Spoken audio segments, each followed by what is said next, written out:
વડોદરા શહેરના ward number 12 ભાજપના ઉમેદવાર દ્વારા તમામ ક્રમાંક નંબર લખવામાં ગોટાળા. વડોદરા શહેરના અટલાદરા વોર્ડ નંબર 12 ઉમેદવારના દ્વારા પોતાના ક્રમાંક નંબરમાં ગોટાળા થવાને કારણે વિસ્તારમાં હાસ્યાસ્પદ કિસ્સો બન્યો. જ્યારે સ્થાનિક સ્વરાજની ચૂંટણીનો જંગ જામ્યો હોય ત્યારે વડોદરા શહેરના અટલાદરા વિસ્તાર વોર્ડ નંબર 12 ભાજપના ઉમેદવાર દ્વારા પોતાના ક્રમાંક લખવામાં મોટા ગોટાળા કર્યા હતા અને સોશિયલ મીડિયા ઉપર પોસ્ટ વાયરલ થઈ હતી. વાયરલ થયા બાદ જાણ થતા પોસ્ટ તરત ડિલીટ કરી દેવામાં આવી હતી.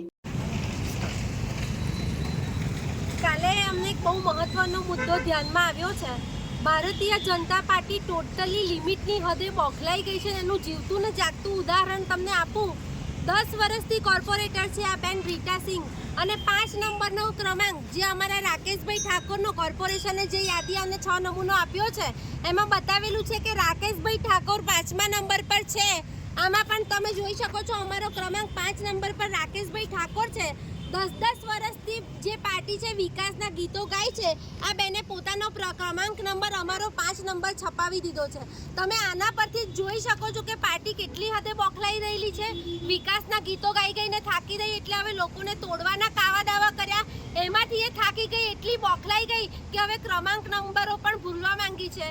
વડોદરાની જનતાએ વોર્ડ નંબર 12ની જનતાએ હવે વિચારવાનું છે કે આ કઈ હદે હવે વિકાસ કરશે. પોતાનો ક્રમાંક જે યાદ નથી રાખી શકતા એ આ વડોદરાનો વિકાસ કઈ રીતે કરશે. આ એ જ બેન છે જેમને પેલી 32 રૂપિયાની સિસોટી 3200 રૂપિયામાં વેચાવડાવી હતી અને એમાં સાઈન કરી હતી. આ બેનને વડોદરા ધ્યાનથી જોજો.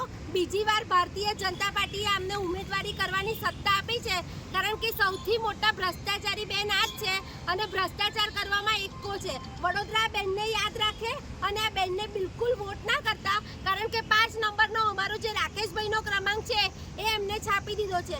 આટલી કોમન સેન્સ જેનામાં ના હોય એ આ પદ પર રહેવાને લાયક નથી મારા હિસાબે.